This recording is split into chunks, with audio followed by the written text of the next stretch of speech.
My favorite teaching for tonight is going to be covering the 7 laws of the harvest, or 7 laws concerning sowing and reaping. How did this begin for me? Well, Dr. Song Lee's son, Nathan, so just a shout out to him, but when I was in his room one time, and then as I started to leave his room, in front of his door, he had the 7 laws of sowing and reaping right in front of his door. And that made an impression upon me, and that would probably explain in his own life his spiritual walk with Jesus Christ. Another reason was now our deceased friend, our beloved Big Chuck, but I remember him quoting one of the 7 laws quite often, or several of them, many times. So then because of that, I read this booklet, or I skimmed through it. I think his last name is Lawrence. It's called 7 Laws of the Harvest. I would highly recommend to read that. But I'm going to give you the easy version of this, the 7 laws of sowing and reaping. Okay, look at John chapter 4, please. Look at John chapter 4. The first thing you must understand is you reap what you did not sow. You might say, how so, Pastor? Okay, so remember what sowing and reaping is. Whatever you do in this life, sowing, you're going to gain the consequences in return. That's reaping. So that is inevitable, and even secular people realize that every action must have a consequences. There are philosophical arguments for that as well concerning cause and effect. So this is undeniable. This is a law of nature.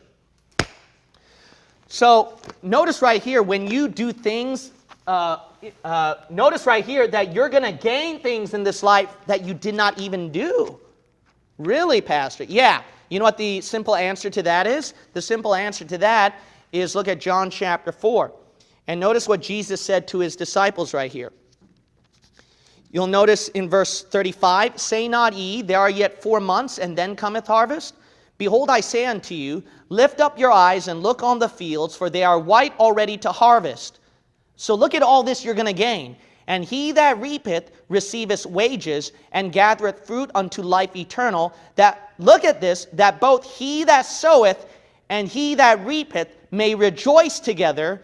And herein is that saying true, one soweth and another reapeth.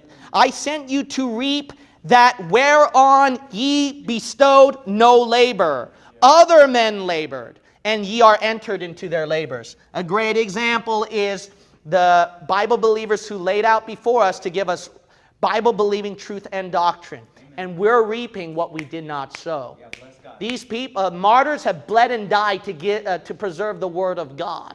And then scholars like Scofield Larkin and Dr. Ruttman sacrificed a lot in their lives to give us this teaching. You onliners have gotten this teaching online for free through great sacrifice of some of the people. So you people in this church got to realize this. You are reaping what you did not sow. So this is something where you got to treasure, not reject. Not think church is an option or a work. No, you're reaping what you did not sow. Here's another example. Amen. That's good. Isn't that the same true, though, for sin? Isn't that the same true for sin? Yeah. Why? Because what happens is that you're reaping the consequences what you did not sow. For example, your family member. And when a family member sins, it hurts you who's innocent of the sin. That's a law of nature. Any sacrifice or hurt that I may have gone through or you may have gone through in your life, you don't have to feel bad about that because somebody else may reap what you've worked hard and labored upon. If I get no fruit in my ministry, there will be fruit, I guarantee you that. Someone else is just reaping it, not me. I'm the one doing the sowing. You know why? Because the Bible says God gets the increase. Amen. But the greatest example, I got to get going, but I want to say this last one. Matthew chapter 6, I think, Matthew 6, it talks about the greatest thing. So the birds of the air, they don't sow, but they still reap. They gain the benefit. And then God says, are not even ye more precious than the birds? You know what the greatest example of that is? Jesus Christ bled and died for you, and he sowed so much where you reap. Oh, wow. Now that should humble you. And that should put you on the altar before I even jump to the 7th law right here. All right, that's why I love this teaching right here. You ready for this one? All right, the next one, you're going to reap. You reap in kind what you sow. You're going to reap in kind what you sow. All right, let's look at the book of Hosea, and then as well as Galatians 6, please. We're going to look at Hosea, and we're going to look at the book of Galatians chapter 6. Okay, what does that mean, Pastor? What that means is this, is that when you're sowing something bad in your life, then it is a guarantee that you're going to have to reap evil in your life. Now, you might say, well, that's a no-brainer, Pastor. No, you don't have a brain. You don't think like that. You might say, what do you mean, Pastor? Because you think that because you went to church, you did soul winning, and you helped out the pastor so much, you're not going to reap the consequences of your drinking problem that you had before, or your fornicating problem that you had before. See, you got to realize this. Just because you do a lot of good things, you sound like a Catholic. Oh, I did these many good things, so I'm going to go to heaven. No, what about these sins that you commit in your life? Yeah, that's why our salvation is found on the faith of Jesus Christ, not by our works. But now in our physical life, you got to realize this. You have to reap in the same kind. You have to reap the same in kind what you sowed. There's no way around it. So look at the book of Galatians chapter 6. And then 8 through 9 is the famous passage. But then I think as well as verse 7, what did it show? It shows, be not deceived, God is not mocked. Look at that. You can't run away from God. For whatsoever, see what you sow, whatsoever a man soweth, that shall he what? Also reap. For he that soweth to his flesh shall of the flesh reap corruption. See that? There's no way around it. But he that soweth to the Spirit shall of the Spirit reap life everlasting. So notice right here that it's not just the same for evil, it's the same thing for good as well. If you sow many good things in your life, it's a guarantee you're going to reap the same good things in return. That's what God promised to you. Now another thing is this, is that you reap in kind what you sow. And then you reap at a different time.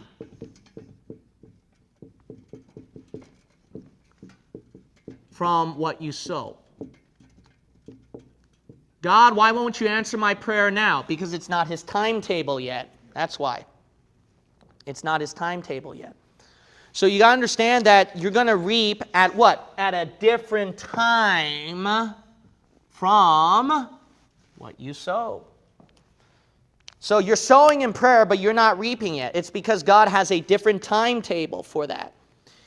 So what do? You just have to keep sowing. And then when you reap, boom, it's like that. But it's the same thing for evil too. That's why a lot of people think that they can get away with their sin. They think they can get away with their sin because they're sowing so much evil and God did not strike me dead yet. You know why you're so prone to skipping Bible reading and prayer, and why you're so prone to go back to the same sinful struggle? You don't reap immediately after you sowed. But you got to realize this, reaping time will come, payday will come, but it comes at a different time. You plant a church and you work hard, you don't reap anything. But God promised to you that you will reap one day. So that's why you just have to be faithful. Don't worry about it. It's just at a different timetable. That's what you got to understand. Notice that Galatians chapter 6, as we read that passage again, 6, 7, 8 we read, but then look at verse 9 through 10.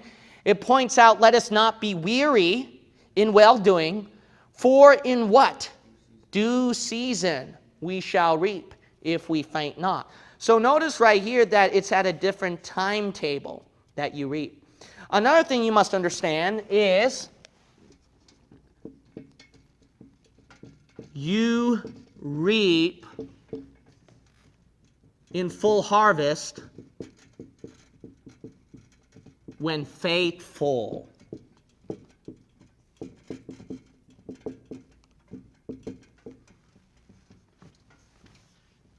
In sowing. But if you sow evil, the reaping will come on its own.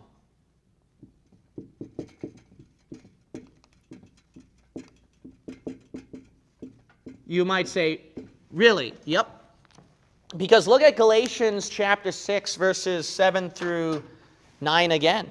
You'll notice right here that God's saying, don't be deceived, right? See, you can't fool yourself. God's not mocked. So this is talking about a negative sowing and reaping here, not a positive. For whatsoever a man soweth, that shall he also reap. So that's a negative thing, right? So notice right here, the negative thing, you will reap. It's going to come on its own. But look at the good part. But for he that soweth to his flesh, if you read that passage, he that soweth to his flesh shall of the flesh reap corruption. Right? That comes all on its own by the context of the previous verses. But look at the second half here. This is what people don't pay attention. But he that soweth to the Spirit shall of the Spirit reap life everlasting, based on the context of what? Let us not be weary in well-doing, for in what? Due season we shall reap, based on what condition? If we faint not. So you got to realize this. If you're sowing a lot, but you're not reaping anything from God, you weren't faithful. See, if you want to earn the reward, you can't just say, well, I studied 1 year in college, so I deserve the diploma. No, it's when you're faithful all the way, when you go all the way 4 years. Then you get the diploma. But evil comes on its own. You keep smoking cigarettes, the evil consequence will come on its own. You get lung cancer, etc. How about that? Now that would preach right here. All righty then. So as much as we would like to end this lesson so that we don't get under conviction, let's look at number 5. You reap in proportion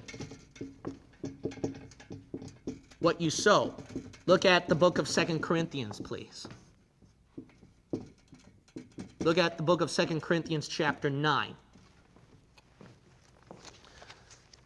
Now, why is that important? You got to realize this. Whatever you sow in this life, you will reap, right? But you got to understand this. Do you want, okay, let's bring this example. Do you want a lot of people in this church, a lot of people online to reach out? Then how much are you sowing effort into it to bring in the people? If you only have like a few subscribers online or a few members in your church, then what is that result? From probably what you sowed as much or as little. But if you have a lot of people at church, or a lot of souls saved, or a lot of subscribers online, it could be because, what, you sowed a lot more. Look at that. Same thing with offering plate when you give money to the Lord. And we're not talking about quantity here, but quality. How much more you can give to the Lord, even if it's not $1 million, but if you give as much as you can give more, the more God will bless. But the more you hold back from God, the more God will hold back as well. Same thing with prayer. The more time you pray, the more God will answer. The more you hold back, God will hold back as well. 2 Corinthians chapter 9, verse 6.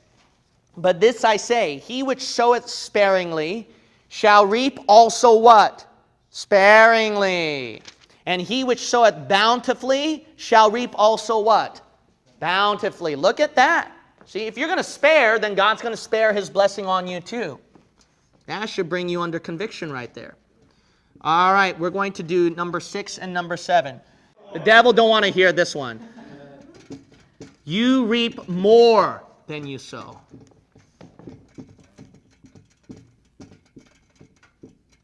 Really, Pastor? That's right. So, a great example is that you might think, oh, this sin is harmless to me, so it's not a big deal. But the Bible shows right here that no, when that sin may not be as harmless as you might think. That little sin actually brings a huge consequence. No wonder Satan wanted me to forget that one. Hosea chapter 8. Hosea chapter 8. And then Hosea chapter 10. So we're going to close it right here. Hosea 8 and Hosea 10, and then we'll call it a night. So remember this, you reap more than you sow. That's why sin is not a game. So you better be careful what you sow, my friend. You can reap more than you sow. But it's the same thing in a good way as well. You never know that the track you pass out will be beyond your wildest expectation of a soul getting saved automatically like that. So this is both a positive and a negative phrase. So you better be careful what you sow. Okay, let's look at Hosea chapter 8. We'll read verse 7. For they have sown the wind, and they shall reap the wind. Did I read that right? They shall reap the whirlwind. They hath no stalk, the bud shall yield no meal. So you think that you can keep messing around with sin? Go ahead. Hosea chapter 10. Hosea 10. You reap more than you sow. Remember that. All right.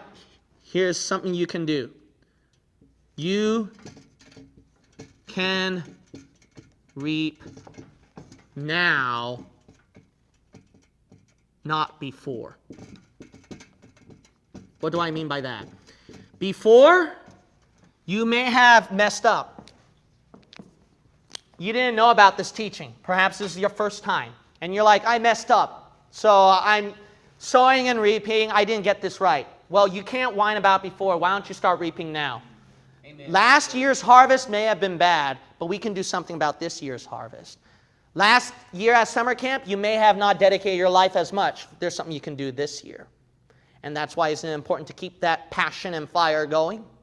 See, there's something you can do now to reap the fruit. Now, let's do it. Look at Hosea chapter 10, verse 12. Notice God tells you, sow to yourselves in righteousness, reap in mercy. Break up your fallow ground, for it is time to seek the Lord. See, now do it. Why? Because before you messed up. Verse 13, ye have plowed wickedness, ye have reaped iniquity. Ye have eaten the fruit of lies, because thou didst trust in thy way in the multitude of thy mighty men. You messed up before and you know that. But now God's saying, why don't you start sowing and reaping now? This is the incredible law that is life-changing, and I hope that a lot of people will start watching this and applying it.